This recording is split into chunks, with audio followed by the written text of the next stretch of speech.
പിതാവിൻ്റെയും പുത്രൻ്റെയും പരിശുദ്ധാത്മാവിൻ്റെയും നാമത്തിൽ ആമേൻ. ഈശോയിൽ ഏറ്റവും സ്നേഹമുള്ള സഹോദരങ്ങളെ, ആത്മാക്കളുടെ മാസമാണല്ലോ നവംബർ മാസം. മരിച്ചവരെ ഓർത്ത് പ്രാർത്ഥിക്കാൻ തിരുസഭ പ്രത്യേകമായി വിശ്വാസികളെ ഓർമ്മപ്പെടുത്തുന്ന നാളുകളാണല്ലോ. മരിച്ചുപോയവരുടെ ഏറ്റവും നന്മ നിറഞ്ഞ ഓർമ്മകൾക്ക് മുമ്പിൽ കൃതജ്ഞതയോടെ നമ്മുടെ ജീവിതത്തിന് അവർ നൽകിയ അനുഗ്രഹങ്ങളെ ഓർത്തെടുത്തുകൊണ്ട് മരിച്ചുപോയവർക്ക് വേണ്ടി പ്രാർത്ഥിക്കേണ്ടതിൻ്റെ ആവശ്യകതയെക്കുറിച്ചും ശുദ്ധീകരണ സ്ഥലം എന്ന തിരുസഭയുടെ പ്രബോധനത്തെക്കുറിച്ചും ശുദ്ധീകരണ സ്ഥലത്തിൻ്റെ ശുദ്ധീകരണ പ്രക്രിയയിലായിരിക്കുന്ന ആത്മാക്കൾക്ക് വേണ്ടിയുള്ള പ്രാർത്ഥന വളരെ പ്രധാനപ്പെട്ടതാണ് എന്ന് ഓർക്കുന്നതിനെ കുറിച്ചുമൊക്കെ ഈ മാസം നമ്മളെ സഹായിക്കുന്നുണ്ട്. ഇന്ന് നിങ്ങളോട് ഈ വീഡിയോയിലൂടെ പങ്കുവെക്കാൻ ആഗ്രഹിക്കുന്നത് ഈ നവംബർ മാസം ആത്മാക്കൾക്ക് വേണ്ടി പ്രാർത്ഥിക്കാനുള്ള ഓർമ്മപ്പെടുത്തലാണ്. ഇതിന് പശ്ചാത്തലമായി എന്തുകൊണ്ടാണ് നമ്മൾ ആത്മാക്കൾക്ക് വേണ്ടി പ്രാർത്ഥിക്കേണ്ടത് എന്നതിനെ കുറിച്ച് കൂടി ഒരു വ്യക്തത വരുത്തേണ്ടതുണ്ട്. ശുദ്ധീകരണ സ്ഥലം എന്ന തിരുസഭയുടെ ഔദ്യോഗിക പ്രബോധനം, അതിൻ്റെ വേദപുസ്തക അടിസ്ഥാനം, എന്തുകൊണ്ടാണ് ശുദ്ധീകരണ സ്ഥലത്തെക്കുറിച്ച് തിരുസഭ പഠിപ്പിക്കുന്നത്? ഈ ചോദ്യങ്ങളിലേക്ക് ആഴ്ന്നിറങ്ങാൻ നമുക്ക് നമ്മുടെ മുമ്പിലുള്ള ഈ സമയം പ്രയോജനപ്പെടുത്താം. ഈ വീഡിയോയിലൂടെ ശുദ്ധീകരണ സ്ഥലത്തെക്കുറിച്ചുള്ള ഒരു ചെറിയ പ്രബോധനം നൽകാനാണ് ആഗ്രഹിക്കുന്നത്. ഒന്നാമതായി, എന്താണ് ശുദ്ധീകരണ സ്ഥലം, അല്ലെങ്കിൽ എന്താണ് ഈ സഭാപ്രബോധനം? ശുദ്ധീകരണ സ്ഥലത്തെ സംബന്ധിച്ച സഭാപ്രബോധനം എന്താണ്? അതാണ് ഒന്നാമതായി പങ്കുവെക്കാൻ ആഗ്രഹിക്കുന്നത്. കത്തോലിക്ക തിരുസഭയുടെ മതബോധന ഗ്രന്ഥം 1030, 1031 ഖണ്ഡികകളിൽ തിരുസഭ അന്തിമ ശുദ്ധീകരണം അഥവാ ശുദ്ധീകരണ സ്ഥലം എന്ന വിഷയത്തെക്കുറിച്ച് പഠിപ്പിക്കുന്നത് ഞാൻ വായിക്കുകയാണ്. Catechism of the Catholic church 1030, 1031. ദൈവത്തിന്റെ കൃപാവരത്തിലും സൗഹൃദത്തിലും മരിക്കുന്നവർ പൂർണ്ണമായി ശുദ്ധീകരിക്കപ്പെട്ടവരല്ലെങ്കിലും നിത്യരക്ഷയുടെ ഉറപ്പ് നേടിയവരാണ്. ദൈവത്തിന്റെ കൃപാവരത്തിലും സൗഹൃദത്തിലും മരിക്കുന്നവർ, those who die in God's grace and God's friendship. ദൈവത്തിന്റെ കൃപാവരത്തിലും കൃപയിലും ദൈവത്തോടുള്ള സൗഹൃദത്തിലും ആഴമായ ബന്ധത്തിലും മരിക്കുന്നവർ പൂർണ്ണമായി ശുദ്ധീകരിക്കപ്പെട്ടവരല്ലെങ്കിലും നിത്യരക്ഷയുടെ ഉറപ്പ് നേടിയവരാണ്, നിത്യത ഉറപ്പാക്കിയവരാണ്. എന്നാൽ സ്വർഗീയാനന്ദത്തിലേക്ക് പ്രവേശിക്കാൻ ആവശ്യമായ വിശുദ്ധി നേടുന്നതിന് വേണ്ടി അവർ മരണാനന്തരം ഒരു ശുദ്ധീകരണത്തിന് വിധേയരാകേണ്ടിയിരിക്കുന്നു. 1031 പാരഗ്രാഫ് ഇങ്ങനെയാണ്: തിരഞ്ഞെടുക്കപ്പെട്ടവരുടെ ഈ അന്തിമ ശുദ്ധീകരണത്തെ സഭ ശുദ്ധീകരണ സ്ഥലം അഥവാ പെർഗേറ്ററി എന്ന് വിളിക്കുന്നു. ശപിക്കപ്പെട്ടവരുടെ ശിക്ഷയിൽ നിന്ന് ഇത് തികച്ചും വിഭിന്നമാണ്. അതായത് ഈ ശുദ്ധീകരണ സ്ഥലം നരകം എന്ന യാഥാർത്ഥ്യത്തിൽ നിന്ന് തികച്ചും വിഭിന്നമാണ്. ശുദ്ധീകരണ സ്ഥലത്തെ സംബന്ധിക്കുന്ന സഭയുടെ വിശ്വാസ പ്രബോധനങ്ങൾ പ്രത്യേകമായും ഫ്ലോറൻസിലെയും ത്രന്തിലെയും സൂനകദോസുകളിൽ ക്രോഡീകരിക്കപ്പെട്ടവയാണ്. സഭയുടെ പാരമ്പര്യം വിശുദ്ധ ഗ്രന്ഥത്തിലെ ചില ഭാഗങ്ങൾ പരാമർശിച്ചുകൊണ്ട് ശുദ്ധീകരിക്കുന്ന അഗ്നിയെ പറ്റി പറയുന്നുണ്ട്. ഞാൻ കാറ്റഗിസം വായിക്കുകയാണ്. ലഘുവായ കുറ്റങ്ങളെ സംബന്ധിച്ചിടത്തോളം അവസാന വിധിക്ക് മുമ്പ് ഒരു ശുദ്ധീകരണാഗ്നി ഉണ്ടെന്ന് നാം വിശ്വസിക്കണം. ഇവിടെ തിരുസഭ ഈ പ്രബോധനത്തെ കുറിച്ച് പഠിപ്പിക്കുന്നത് കർത്താവിന്റെ കൃപാവരത്തിലും സൗഹൃദത്തിലും മരിക്കുന്നവർ പൂർണ്ണമായും ശുദ്ധീകരിക്കപ്പെട്ടവരല്ലെങ്കിലും അവർ നിത്യരക്ഷയുടെ ഉറപ്പ് നേടിയവരാണ്. അവർ നിത്യജീവന് യോഗ്യത നേടിയവരാണ്, അല്ലെങ്കിൽ അതിനെക്കുറിച്ചുള്ള ഒരു ഉറപ്പ് കിട്ടിയവരാണ്. എങ്ങനെയുള്ളവരാണ്? കൃപയിലും കൃപാവരത്തിലും ദൈവത്തോടുള്ള ആഴമായ ഒരു ബന്ധത്തിലും മരിക്കുന്നവർ പൂർണ്ണമായി ശുദ്ധീകരിക്കപ്പെട്ടവരല്ലെങ്കിലും നിത്യജീവന്റെ ഉറപ്പ് നേടിയവരാണ്. മാരകപാപത്തിൽ മരിക്കുന്നവർ നരകത്തിൽ നിവദിക്കും എന്ന് തിരുസഭ പഠിപ്പിക്കുന്നതിനോട് ബന്ധപ്പെട്ടാണ് ശുദ്ധീകരണ സ്ഥലത്തെ പഠിപ്പിക്കുന്നത്. മാരകപാപത്തിലും ദൈവത്തിൽ നിന്നുള്ള വേർപാടിലും മരിക്കുന്നവർ എന്നേക്കുമായി നിത്യമായുള്ള ദൈവത്തിൽ നിന്നുള്ള വേർപിരിയലിന് വിധേയരാവും. അതാണ് നരകം. എന്നാൽ നരകത്തിൽ നിന്ന് ശുദ്ധീകരണ സ്ഥലം വിഭിന്നമാണ്. എങ്ങനെയാണ് ശുദ്ധീകരണ സ്ഥലം നരകത്തിൽ നിന്ന് വിഭിന്നമാകുന്നത്? ശുദ്ധീകരണ സ്ഥലത്തെ ആത്മാക്കൾ നിത്യരക്ഷയുടെ ഉറപ്പ് നേടിയവരാണ്. പക്ഷേ പൂർണ്ണ വിശുദ്ധി അല്ലെങ്കിൽ സ്നേഹത്തിന്റെ പൂർണ്ണത, വിശുദ്ധിയുടെ പരിപൂർണത പ്രാപിക്കാത്തത് കൊണ്ട്, ആ പൂർണ്ണതയിൽ എത്തിച്ചേരാത്തത് കൊണ്ട് അവർ ഒരു അന്തിമ ശുദ്ധീകരണത്തിന് വിധേയരാവേണ്ടതുണ്ട്. ഇതാണ് ആ പ്രബോധനം. ഇപ്പോൾ ശുദ്ധീകരണ സ്ഥലം എന്നതിനെ കുറിച്ചുള്ള തിരുസഭയുടെ പ്രബോധനം നമുക്ക് മനസ്സിലായി. പ്രബോധനം മനസ്സിലായില്ലെങ്കിലും കുറെ അധികം ചോദ്യങ്ങൾ നിങ്ങളുടെ മനസ്സിലുണ്ടാകും എന്ന് എനിക്കറിയാം. ഒന്നാമതായി, ഇത്തരമൊരു പ്രബോധനത്തെ എതിർക്കുന്നവർ അടിസ്ഥാനപരമായി പറയുന്ന ഒരു ആരോപണം, ഇതിന് വേദപുസ്തക അടിത്തറ ഉണ്ടോ?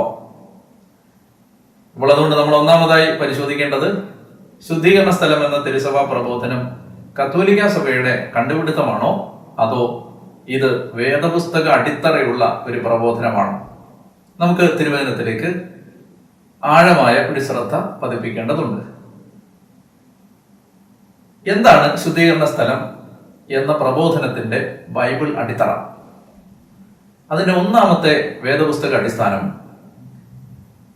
ദൈവം പൂർണ്ണ പരിശുദ്ധനാണ് എന്നതാണ്. ദൈവം പരിശുദ്ധിയാണ്. ദൈവം ഒരു റൈച്ചിയസ് ഗോഡാണ്, പരിശുദ്ധനായ ദൈവമാണ്. ആ പരിശുദ്ധനായ ദൈവത്തിന്റെ സന്നിധിയിൽ ഒരു ചെറിയ അശുദ്ധിക്ക് പോലും പ്രവേശനമില്ല. വെളിപാട് പുസ്തകം 21-ാം അധ്യായം 27-ാമത്തെ വാക്യം നമുക്ക് വായിക്കാം. റെവലേഷൻസ് 21:27.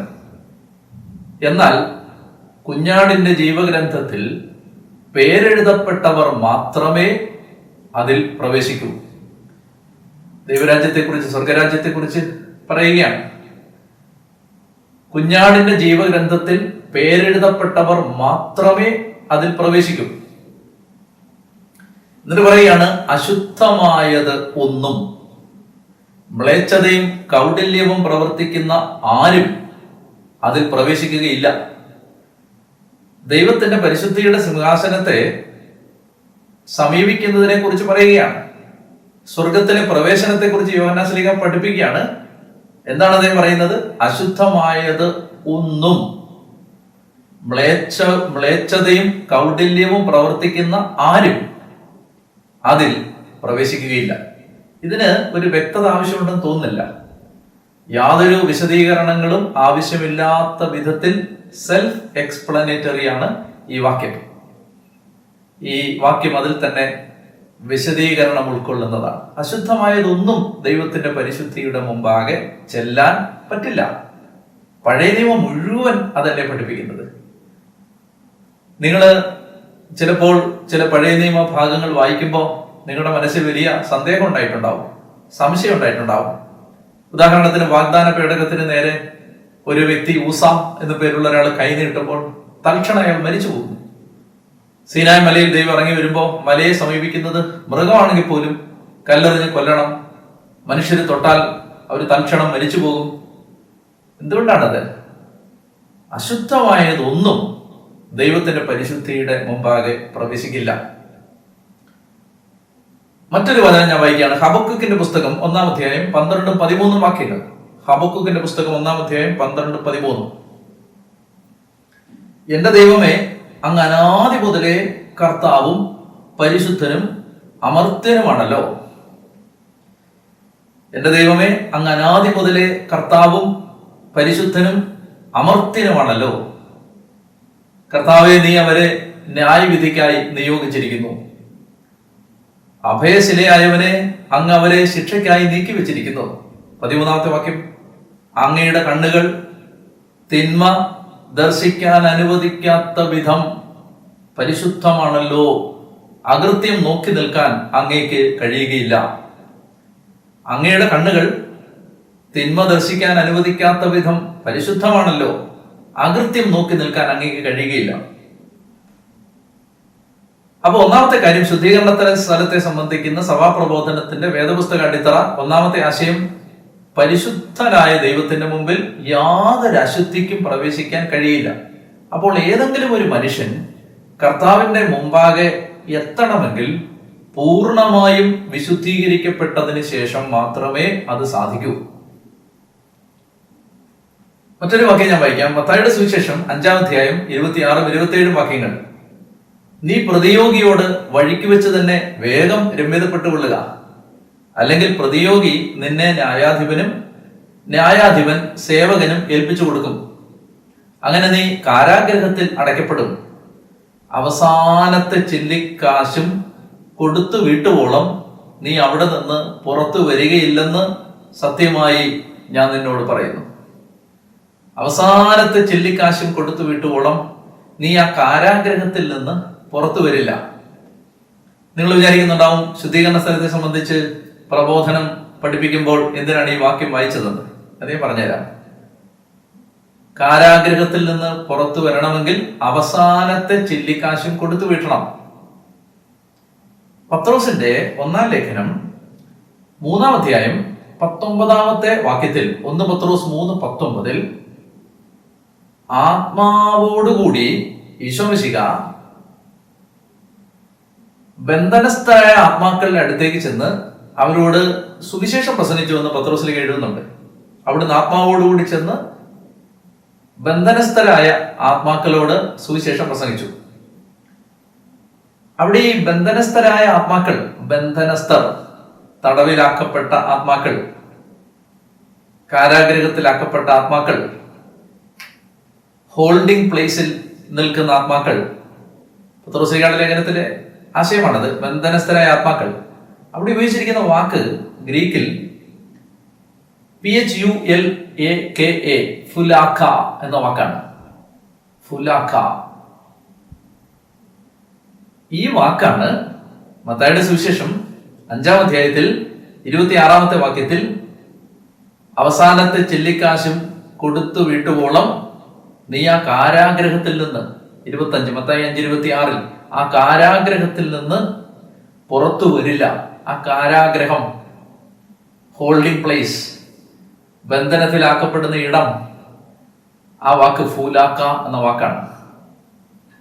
അതുകൊണ്ട് സഭാപിതാവായ തെർത്തുല്യൻ AD 208 സഭാപിതാവായ തെർത്തുല്യൻ പഠിപ്പിക്കുമ്പോൾ അദ്ദേഹം പറഞ്ഞു, കർത്താവിശ്വസിക ഈ പഠിപ്പിച്ചത് ഈ കാരാഗ്രഹം, അവസാനത്തെ ചില്ലിക്കാശും കൊടുത്തു വീട്ടിയിട്ട് മാത്രം പുറത്തിറങ്ങാൻ പറ്റുന്ന ആ കാരാഗ്രഹം, സഭാപിതാവായ തെർത്തുല്യൻ പഠിപ്പിക്കുകയാണ്, ശുദ്ധീകരണ സ്ഥലമാണ്. അപ്പോൾ എന്താണ് ശുദ്ധീകരണ സ്ഥലം? കർത്താവിനോടുള്ള ബന്ധത്തിലും കർത്താവിന്റെ കൃപാവരത്തിലും കർത്താവിനോടുള്ള സൗഹൃദത്തിലും ആഴമായ യേശുവിനോടുള്ള പിതാവും പരിശുദ്ധാത്മാവുമായുള്ള ബന്ധത്തിൽ ഒരു വ്യക്തി മരിക്കുന്നു. പക്ഷെ ആ വ്യക്തി 100% വിശുദ്ധീകരിക്കപ്പെട്ട ഒരവസ്ഥയിലല്ല എന്ന് നമുക്ക് നന്നായിട്ട് അറിയാം. നമ്മൾ കണ്ടുമുട്ടുന്ന പല വ്യക്തികളും കർത്താവിനോടുള്ള കൃപാവരത്തിലും സ്നേഹത്തിലും ജീവിച്ച് മരിക്കുന്നവരാണ്. പക്ഷേ മാനുഷികമായ കുറവുകൾ മരണം വരെയും ചില വ്യക്തികളുടെ ജീവിതത്തിൽ ഉണ്ടാകാം. അപ്പോൾ അത്തരത്തിലുള്ള കുറവുകൾ, പൂർണ്ണ വിശുദ്ധി 100%, 100 മാർക്ക്, ആ 100-ൽ 100 എത്താതെ കർത്താവിന്റെ പരിശുദ്ധിയെ സമീപിക്കാൻ പറ്റില്ല. അതുകൊണ്ടാണ് എബ്രായർ 12-ൽ നാം വായിക്കുന്നത്, വിശുദ്ധി കൂടാതെ ദൈവത്തെ ദർശിക്കാൻ സാധിക്കുകയില്ല. അതുകൊണ്ടാണ് മത്തായി 5-ൽ ഈശോ പഠിപ്പിച്ചത്, ഹൃദയശുദ്ധിയുള്ളവർ ഭാഗ്യവാന്മാർ, അവർ ദൈവത്തെ കാണും. അപ്പോൾ പരിപൂർണമായി വിശുദ്ധീകരിക്കപ്പെടാതെ ഈ ആത്മാവ് സ്വർഗപ്രവേശനത്തിന് യോഗ്യമാവില്ല. അതുകൊണ്ടാണ് തിരുസഭ ഇപ്രകാരം നൂറ്റാണ്ടുകളായി ഈ വേദപുസ്തക അടിത്തറയുടെ വെളിച്ചത്തിനാണ് പഠിപ്പിച്ചത്, സ്വർഗത്തിലേക്ക് പ്രവേശനം സാധ്യമാകത്തക്ക വിധത്തിൽ പൂർണ്ണമായും വിശുദ്ധീകരിക്കപ്പെടുന്നത് വരെ ഒരാത്മാവ് കടന്നു പോകുന്ന ഒരു അഗ്നിശോധനയുടെ അവസ്ഥയാണ് ശുദ്ധീകരണ സ്ഥലം. ഇനി കുറച്ചുകൂടി വ്യക്തത വരാൻ, ശുദ്ധീകരണ സ്ഥലത്തെക്കുറിച്ചുള്ള ഈ പ്രബോധനം മരിച്ചവർക്ക് വേണ്ടിയുള്ള പ്രാർത്ഥനയുമായി ബന്ധമുള്ളതാണ്. ആ ആശയം കൂടി മനസ്സിലാകുമ്പോൾ ശുദ്ധീകരണ സ്ഥലത്തെക്കുറിച്ച് കുറച്ചുകൂടി വ്യക്തത കിട്ടും. മക്കബായരുടെ 2-ാം പുസ്തകം 12-ാം അധ്യായം 39 മുതൽ 46 വരെയുള്ള വാക്യങ്ങളാണ് മരിച്ചവർക്ക് വേണ്ടി പ്രാർത്ഥിക്കണം എന്ന സഭാപ്രബോധനത്തിന് ആധാരമായി സഭ ചൂണ്ടിക്കാണിക്കുന്ന വചനഭാഗങ്ങളിലൊന്ന്. 2 മക്കബായർ 12-ാം അധ്യായം 39 മുതൽ 46 വരെ ഞാൻ ആ വാക്യങ്ങൾ വായിക്കാം. യൂദാസ് തന്റെ സൈന്യത്തെ വിളിച്ചുകൂട്ടി അദുല്ലാം നഗരത്തിലേക്ക് പോയി. 7-ാം ദിവസം സമീപിച്ചിരുന്നതിനാൽ അവർ മുറപ്രകാരം തങ്ങളെ തന്നെ ശുദ്ധീകരിച്ച് സാബത്ത് ആചരിച്ചു. യുദ്ധത്തിൽ മരണമടഞ്ഞവരെ പിതൃകുടീരങ്ങളിൽ അടക്കം ചെയ്യുക ആവശ്യമായിരുന്നതിനാൽ യൂദാസും അനുയായികളും പിറ്റേന്ന് തന്നെ ജഡങ്ങൾ എടുത്തുകൊണ്ടുവരാൻ പുറപ്പെട്ടു. അവർ മൃതദേഹങ്ങളുടെ കുപ്പായങ്ങൾക്കിടയിൽ യാവ്നിയായിലെ വിഗ്രഹങ്ങളുടെ ചിഹ്നം ആലേഖനം ചെയ്ത തകിടുകൾ കണ്ടു. യഹൂദർക്ക് ഇത് ധരിക്കുക നിഷിദ്ധമായിരുന്നു. ഇവർ മരിക്കാൻ കാരണം അതാണെന്ന് ഇവർക്കും വ്യക്തമായി. നീതിമാനായ വിധിയാളനും നിഗൂഢമായവയെ വെളിപ്പെടുത്തുന്നവനുമായ കർത്താവിന്റെ മാർഗങ്ങളെ അവർ വാഴ്ത്തി. ഇവരുടെ ഈ പാപം തുടച്ചു മാറ്റണമെന്ന് യാചിച്ച് അവർ പ്രാർത്ഥനയിൽ മുഴുകി. ആർക്ക് വേണ്ടിയാണ് പ്രാർത്ഥിക്കുന്നത്? മരിച്ചവർക്ക് വേണ്ടിയാണ്. യുദ്ധത്തിന് പോയപ്പോൾ ചില പട്ടാളക്കാർ ധരിച്ചിരുന്ന കുപ്പായങ്ങളുടെ അടിയിൽ യാവ്നിയായിലെ വിഗ്രഹങ്ങളുടെ ചിഹ്നം ആലേഖനം ചെയ്തിരിക്കുന്നു. വിഗ്രഹങ്ങളുടെ ചിഹ്നം പതിപ്പിച്ച കുപ്പായങ്ങൾ. അപ്പോൾ അത് യഹൂദർക്ക് ധരിക്കുക നിഷിദ്ധമായിരുന്നു. അപ്പൊ ഇവർ മരിക്കാനുള്ള കാരണം അതാണെന്ന് യൂദാസിന് മനസ്സിലായി. മരിച്ചുപോയവർക്ക് വേണ്ടി ഇവരുടെ ഈ പാപം, 42-ാമത്തെ വാക്യം, ഇവരുടെ ഈ പാപം തുടച്ചു മാറ്റണമെന്ന് യാചിച്ച് അവർ പ്രാർത്ഥനയിൽ മുഴുകി. പാപം നിമിത്തം മരണത്തിന് ഇരയായവർക്ക് സംഭവിച്ചത് എന്തെന്ന് ഒരിക്കൽ കണ്ട ജനത്തോട് പാപത്തിൽ നിന്ന് ഒഴിഞ്ഞു നിൽക്കാൻ യൂദാസ് ഉപദേശിച്ചു. അനന്തരം ശ്രദ്ധിക്കണേ, അനന്തരം അവൻ അവരിൽ നിന്ന് 2000-ഓളം ദ്രാഗ്മ വെള്ളി പിരിച്ചെടുത്തു. അനന്തരം അവൻ അവരിൽ നിന്ന് 2000-ഓളം ദ്രാഗ്മ വെള്ളി പിരിച്ചെടുത്തു. പാപപരിഹാര ബലിക്കായി ജെറുസലേമിലേക്ക് അയച്ചു കൊടുത്തു. പുനരുത്ഥാനം ഉണ്ടാകുമെന്ന് ഉറച്ച് മരിച്ചവർക്ക് വേണ്ടി 2000-ഓളം ദ്രാഗ്മ വെള്ളി പിരിച്ചെടുത്ത് ജെറുസലേമിലേക്ക്, ദേവാലയത്തിലേക്ക് അയച്ചു കൊടുത്തു പ്രാർത്ഥിക്കാൻ വേണ്ടി. അനന്തരം പാപപരിഹാര ബലി നടത്താൻ വേണ്ടി. അനന്തരം അവരിൽ നിന്ന് ദ്രാഗ്മ വെള്ളി പിടിച്ചെടുത്ത് പാപപരിഹാര ബലിക്കായി ജെറുസലേമിലേക്ക് അയച്ചു കൊടുത്തു. പുനരുത്ഥാനം ഉണ്ടാകുമെന്ന് ഉറച്ച് യൂദാസ് ചെയ്ത ഈ പ്രവൃത്തി ശ്രേഷ്ഠവും ഉചിതവും തന്നെ. മരിച്ചവർ ഉയർക്കുമെന്ന് പ്രതീക്ഷയില്ലായിരുന്നെങ്കിൽ അവർക്ക് വേണ്ടി പ്രാർത്ഥിക്കുന്നത് നിഷ്പ്രയോജനവും പോഷത്വവുമാകുമായിരുന്നു. 44-ാമത്തെ വാക്യം, മരിച്ചവർ ഉയർക്കുമെന്ന് പ്രതീക്ഷയില്ലായിരുന്നെങ്കിൽ അവർക്ക് വേണ്ടി പ്രാർത്ഥിക്കുന്നത് നിഷ്പ്രയോജനവും പോഷത്വവുമാകുമായിരുന്നു. എന്നാൽ ദൈവഭക്തിയോടെ മരിക്കുന്നവർക്കായി ഒരുക്കിയിരിക്കുന്ന അമൂല്യ സമ്മാനത്തെക്കുറിച്ച് അവൻ പ്രത്യാശ പുലർത്തിയെങ്കിൽ അത് പാവനവും ഭക്തിപൂർണവുമായ ഒരു ചിന്തയാണ്. അതിനാൽ മരിച്ചവർക്ക് പാപമോചനം ലഭിക്കുന്നതിന് അവൻ അവർക്ക് വേണ്ടി പാപപരിഹാര കർമ്മം അനുഷ്ഠിച്ചു. ഈശോ ജനിക്കുന്നതിന് അടുത്ത് നിന്ന ഒരു കാലമാണിത്. BC ആ കാലഘട്ടത്തിന്റെ അവസാന ഭാഗമാണിത്. ഈശോയുടെ ജനനത്തോട് അടുക്കുന്ന ഒരു കാലമാണിത്. അപ്പൊ ആ നാളുകളിൽ യഹൂദന്മാർക്കുണ്ടായിരുന്ന ഒരു വിശ്വാസ ബോധ്യമാണ് ഈ വചനഭാഗത്ത് പറഞ്ഞിരിക്കുന്നത്, മരിച്ചവർക്ക് വേണ്ടി പാപപരിഹാര കർമ്മം അനുഷ്ഠിക്കുക.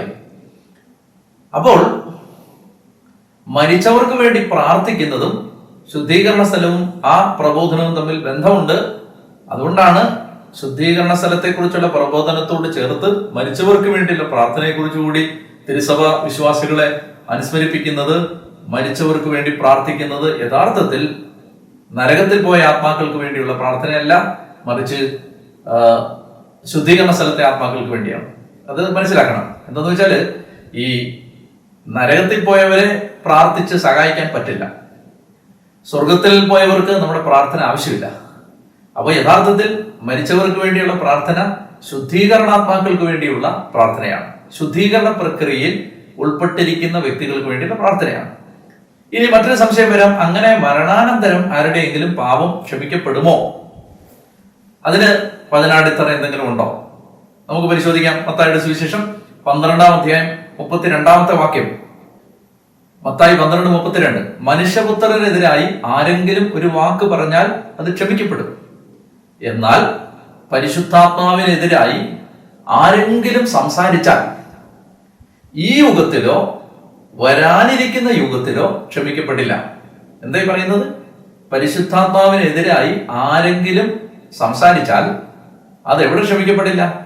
ഈ യുഗത്തിലും ക്ഷമിക്കപ്പെടില്ല, വരാനുള്ള യുഗത്തിലും ക്ഷമിക്കപ്പെടില്ല. എന്ന് പറഞ്ഞാൽ എന്താണ്? ഈ യുഗത്തിലും ഒരു പാപത്തിന് ക്ഷമ കിട്ടാൻ സാധ്യതയുണ്ട്, വരാനുള്ള യുഗത്തിലും മരണാനന്തരവും പാപക്ഷമയ്ക്ക് സാധ്യതയുണ്ട് എന്ന് ഈശോ തന്നെ വെളിപ്പെടുത്തുന്ന വചനഭാഗമാണിത്.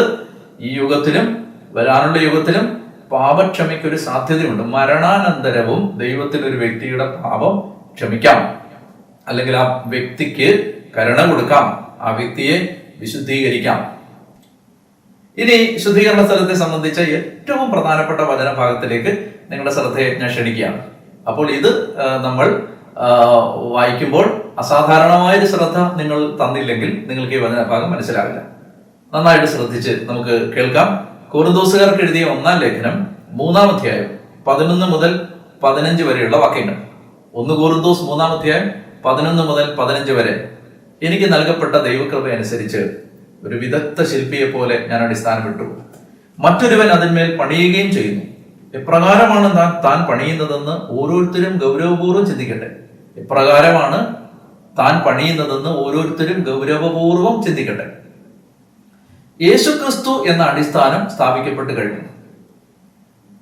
ഒരു വ്യക്തിയുടെ ആത്മീയ ജീവിതത്തെ കുറിച്ച് പറയുകയാണ്. ആ വ്യക്തി യേശുക്രിസ്തു എന്ന അടിസ്ഥാനത്തിന്മേലാണ് തന്റെ ക്രിസ്തീയ ജീവിതം ആരംഭിച്ചിരിക്കുന്നത്. മാമോദീസായിലൂടെ യേശുക്രിസ്തു എന്ന അടിസ്ഥാനത്തിന്മേൽ ഒരു വ്യക്തി തന്റെ ക്രിസ്തീയ ജീവിതം ആരംഭിച്ചു കഴിഞ്ഞു. ഇനി പൗലോസ് പറയാണ്, ആ അടിസ്ഥാനത്തിന്മേൽ യേശുക്രിസ്തുവിൽ ഞാൻ അടിസ്ഥാനം ഉറപ്പിച്ചു എന്ന് പറഞ്ഞ് വെറുതെ ഇരിക്കാൻ പാടില്ല. മറിച്ച് വിശ്വാസത്തിൽ നിന്ന് ഉത്ഭവിക്കുന്ന സ്നേഹം, സ്നേഹത്താൽ പ്രവർത്തന നിരതമായ വിശ്വാസം എന്ന് പൗലോസ് പറയുന്നത് പോലെ വിശ്വാസത്തിൽ നിന്ന് സ്നേഹത്തിന്റെ പ്രവൃത്തികൾ ഉണ്ടാവണം. അപ്പോൾ ആ സ്നേഹത്തിന്റെ പ്രവൃത്തികൾ ഒരു വ്യക്തി ചെയ്യുമ്പോൾ, ആ വ്യക്തി സൽകൃത്യങ്ങൾ ചെയ്യുമ്പോൾ, ക്രിസ്തുവിൽ ആ വ്യക്തി പ്രവർത്തിക്കുമ്പോൾ, യേശുക്രിസ്തു എന്ന അടിസ്ഥാനത്തിന്മേൽ ആ വ്യക്തി പണിതുയർത്തുകയാണ്. അദ്ദേഹം തന്റെ ആത്മീയ ജീവിതം പണിതുയർത്തുകയാണ്. യേശുക്രിസ്തു എന്ന അടിസ്ഥാനത്തിന്മേൽ വിശ്വാസത്തിൽ നിന്നും സ്നേഹത്തിൽ നിന്നും ഉത്ഭവിക്കുന്ന ക്രിസ്തുവിൽ ചെയ്യുന്ന പ്രവൃത്തികളാൽ ഒരു വ്യക്തി തന്റെ ആത്മീയ ജീവിതത്തെ കൃപാവരത്തിന്റെ സഹായത്തോടെ പണിതുയർത്തുകയാണ്. അപ്പൊ ആ പണിയെ കുറിച്ചാണ് പറയുന്നത്. ആ യേശുക്രിസ്തു എന്ന അടിസ്ഥാനത്തിന്മേൽ ആരെങ്കിലും പല മെറ്റീരിയൽ ഉപയോഗിച്ച് പണിയാം. ആ മെറ്റീരിയൽ പറയാണ്, സ്വർണം കൊണ്ട് പണിയാം, വെള്ളി കൊണ്ട് പണിയാം, അതുപോലെ തടി കൊണ്ട് പണിയാം, പുല്ലുകൊണ്ട് പണിയാം, വൈക്കോല് കൊണ്ട് പണിയാം. യേശുക്രിസ്തു എന്ന അടിസ്ഥാനത്തിന്മേൽ സ്വർണം പല പല തരത്തിലുള്ള പ്രവൃത്തികളാണ്. സ്വർണം കൊണ്ട്, വെള്ളി കൊണ്ട്, രത്നങ്ങൾ കൊണ്ട്, തടി കൊണ്ട്, പുല്ല് കൊണ്ട്, വൈക്കോല് കൊണ്ടൊക്കെ ഇതിന്മേൽ പണിയാം. ഓരോരുത്തർക്കും വിവിധ രീതിയിൽ പ്രവർത്തിക്കാം. ഈ അടിസ്ഥാനത്തിന്മേൽ ആരെങ്കിലും സ്വർണമോ വെള്ളിയോ രത്നങ്ങളോ തടിയോ പുല്ലോ വൈക്കോലോ ഉപയോഗിച്ച് പണിതാലും ഓരോരുത്തരുടെയും പണി ഒരിക്കൽ പരസ്യമാകും. കർത്താവിന്റെ ദിനത്തിൽ അത് വിളംബരം ചെയ്യും. അഗ്നിയാൽ അത് വെളിവാക്കപ്പെടും. ഓരോരുത്തരുടെയും പണി ഓരോരുത്തരും പ്രവർത്തിച്ചത്, ഓരോരുത്തരുടെയും സൽകൃത്യങ്ങൾ എങ്ങനെയുള്ളതാണെന്ന്, സ്വർണം കൊണ്ട് പണിതാണോ, വെള്ളി കൊണ്ട് പണിതാണോ, തടി കൊണ്ട് പണിതാണോ, പുല്ലുകൊണ്ട് പണിതാണോ, വൈക്കോലുകൊണ്ട് പണിതാണോ, ഓരോരുത്തരുടെയും പണി ഏത് തരത്തിലുള്ളതെന്ന് അഗ്നി തെളിയിക്കും. ആരുടെ പണി നിലനിൽക്കുന്നുവോ അവൻ സമ്മാനിതനാകും. ആരുടെ പണി അഗ്നിക്കിരയാകുന്നുവോ അവൻ നഷ്ടം സഹിക്കേണ്ടി വരും. അടുത്ത വാക്യം ശ്രദ്ധിക്കണേ, 14 ശ്രദ്ധിച്ച്. ആരുടെ പണി, അതായത് അഗ്നിയിലൂടെ ഈ പ്രവൃത്തികൾ, ഈ ആത്മാവ് അഗ്നിയിലൂടെ കടന്നു പോകും. അഗ്നിയിലൂടെ കടന്നു പോകുമ്പോ ആരുടെ പണി എന്ന് പറഞ്ഞാൽ സ്വർണം കൊണ്ട് പണിതത് നിലനിൽക്കും, വെള്ളി കൊണ്ട് പണിതത് നിലനിൽക്കും, തടി കൊണ്ടും പുല്ലുകൊണ്ടും വൈക്കോലുകൊണ്ടും പണിതൊക്കെ കത്തിപ്പോകും, അഗ്നിയിൽ കത്തിപ്പോകും. അപ്പോൾ ആരുടെ പണി നിലനിൽക്കുന്നുവോ അവൻ സമ്മാനിതനാകും, ആരുടെ പണി അഗ്നിക്കിരയാകുന്നുവോ അവൻ നഷ്ടം സഹിക്കേണ്ടി വരും. അടുത്ത വാക്യം, എങ്കിലും അഗ്നിയിലൂടെ എന്ന വണ്ണം അവൻ രക്ഷ പ്രാപിക്കും. വളരെ സൂക്ഷിച്ച് മനസ്സിലാക്കണം. എന്താണ് ഈ പൗലോസ് പറയുന്നത്? അദ്ദേഹം പറയുന്നത് ഒരു വ്യക്തിയുടെ മരണത്തിന് ശേഷമുള്ള വിധിയെ കുറിച്ച് പറയുകയാണ്. മരണത്തിന് ശേഷമുള്ള വിധിയാണ് ഇവിടെ പ്രതിപാദന വിഷയം. വിധി എന്ന് പറയുമ്പോൾ അന്ത്യവിധി അല്ല ഇവിടെ നമ്മൾ മനസ്സിലാക്കേണ്ടത്. കത്തോലിക്ക തിരുസഭയുടെ പ്രബോധനം അനുസരിച്ച് 2 വിധിയുണ്ട്. ഒന്ന് തനത് വിധി, 2 അന്ത്യവിധി. ഒന്ന് ഇമ്മീഡിയറ്റ് ജഡ്ജ്മെന്റ്, 2 ഫൈനൽ ജഡ്ജ്മെന്റ്. തനത് വിധി, അന്ത്യവിധി. ഇവിടെ പറയുന്ന വിധി ഏതാണ്? തനത് വിധി ബൈബിളിലുള്ളതാണോ? ഹെബ്രായർ 9:27 ഹെബ്രായർ 9:27 പറയുകയാണ്, മനുഷ്യൻ ഒരു പ്രാവശ്യം മരിക്കണം, അതിനുശേഷം വിധി എന്ന് നിശ്ചയിക്കപ്പെട്ടിരിക്കുന്നു. ഹെബ്രായർ 9:27-28 മനുഷ്യൻ ഒരു പ്രാവശ്യം മരിക്കണം, അതിനുശേഷം വിധി എന്ന് നിശ്ചയിക്കപ്പെട്ടിരിക്കുന്നു. അപ്പൊ മരണത്തിന് ശേഷം ഉടനെ ഒരു വിധിയുണ്ട്. ഇനി ധനവാന്റെയും ലാസറിന്റെ ഊമയിലും അത് കാണാൻ പറ്റും. ധനവാൻ മരിച്ചു, പാതാളത്തിലേക്ക് പോകുന്നു. ലാസർ മരിച്ച് അബ്രഹാമിന്റെ മടിത്തട്ടിലേക്ക് പോകുന്നു. അപ്പൊ തന്നെ ഒരു വിധി നടക്കുന്നുണ്ട്. ഓരോ മനുഷ്യന്റെയും മരണത്തിന്റെ ആ സമയത്ത് തന്നെ ഒരു വിധി നടക്കുന്നുണ്ട്. സ്വർഗത്തിലേക്കാണോ, നരകത്തിലേക്കാണോ, അതോ അതിനിടയിലുള്ള ഒരവസ്ഥയിലേക്കാണോ? അപ്പോൾ ഇതാണ് തനത് വിധി. അന്ത്യവിധിയെ കുറിച്ച് നിങ്ങൾക്ക് സംശയം ഉണ്ടാവില്ല. മത്തായി 25:31 മുതൽ ഉള്ള വാക്യങ്ങൾ നമ്മൾ വായിക്കുന്നത് കർത്താവ് തന്റെ സിംഹാസനത്തിലിരുന്ന് അവന്റെ രണ്ടാം വരവിൽ മാനവരാശിയെ വിധിക്കുന്നതിനെ കുറിച്ചാണ്. അതാണ് അന്ത്യവിധി. അപ്പൊ കത്തോലിക്ക തിരുസഭ 2 തരം വിധികളെ കുറിച്ച് പഠിപ്പിക്കുന്നുണ്ട്, തനത് വിധി, അന്ത്യവിധി. അപ്പൊ ഇവിടെ പൗലോസ്ലീഹ ഒരു വിധിയെക്കുറിച്ച്, വിധിയുടെ സമയത്തെക്കുറിച്ചാണ് ഈ സംസാരിക്കുന്നത്. നമ്മൾ വായിച്ച വചനഭാഗത്ത് ഏത് വിധിയാണത്? അന്ത്യവിധിയല്ല, തനത് വിധി. ഒരു മനുഷ്യന്റെ മരണം നടക്കുമ്പോ, മരണത്തിന് ശേഷം ആ ആത്മാവ് ദൈവത്തിന്റെ ഒരു വിധിയെ നേരിടേണ്ടി വരും. എന്താണ്? ദൈവം വിധിക്കുകയാണ് ഈ ആത്മാവിന്റെ അവസ്ഥ, ഈ ആത്മാവ് എങ്ങോട്ടാണ് പോകേണ്ടത്. 100% പരിശുദ്ധിയിലാണെങ്കിൽ സ്വർഗത്തിലേക്ക്, മാരകപാപത്തിലും ദൈവത്തിലുള്ള വേർപാടിലുമാണ് മരിക്കുന്നതെങ്കിൽ നരകത്തിലേക്ക്. എന്നാൽ തിരുസഭ 1030 ഖണ്ഡികയിൽ കാറ്റഗിസത്തിൽ പഠിപ്പിച്ചതുപോലെ ദൈവത്തോടുള്ള സൗഹൃദത്തിലും കൃപാവരത്തിലുമാണ് മരിച്ചത്. പക്ഷെ പൂർണ്ണമായി വിശുദ്ധീകരിക്കപ്പെട്ടില്ലെങ്കിൽ ആ വ്യക്തി അഗ്നിയിലൂടെ കടന്നു പോകേണ്ടി വരും. അഗ്നിയിലൂടെ കടന്നു പോകുമ്പോൾ എന്താണ് സംഭവിക്കുന്നത്? ആ മനുഷ്യന്റെ പ്രവൃത്തികൾ അഗ്നിയിലൂടെ കടന്നു പോകുമ്പോൾ ചില പ്രവൃത്തികൾ നശിക്കും. എന്ന് പറഞ്ഞാൽ സ്നേഹമല്ലാത്തതെല്ലാം കത്തിത്തീരും.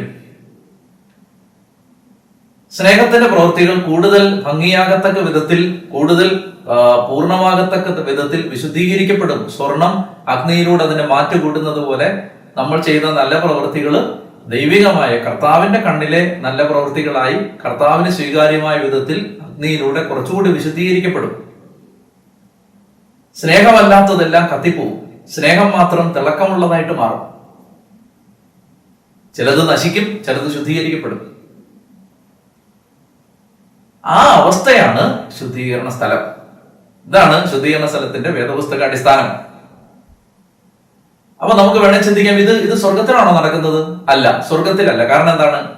സ്വർഗത്തിൽ അപൂർണമായതൊന്നും പ്രവേശിക്കില്ല. സ്വർഗത്തിൽ പ്രവേശിച്ചിട്ട് പിന്നെ അവിടെ നിന്ന് ഇംപെർഫെക്റ്റ് ആയത്, അപൂർണമായതൊക്കെ കത്തിപ്പോവും എന്ന് പറയുന്നത് അബദ്ധമാണ്. സ്വർഗത്തിൽ അങ്ങനെ ഇംപെർഫെക്റ്റ് ആയി പൂർണ്ണമല്ലാത്തതൊന്നും പ്രവേശിക്കില്ല. അതുകൊണ്ട് ഇത് നടക്കുന്നത്, ഈ പ്രക്രിയ നടക്കുന്നത് സ്വർഗത്തിലല്ല. നരകത്തിലാണോ? നരകത്തിലുമല്ല. എന്തുകൊണ്ടാണ് നരകത്തിലല്ല എന്ന് പറയുന്നത്? ഈ അഗ്നി ശോധനയ്ക്ക് ശേഷം അവസാനത്തെ വാക്യം ശ്രദ്ധിക്കാൻ ഞാൻ പറഞ്ഞിരുന്നു, അഗ്നിയിലൂടെ ആ ആത്മാവ് രക്ഷപ്പെടും.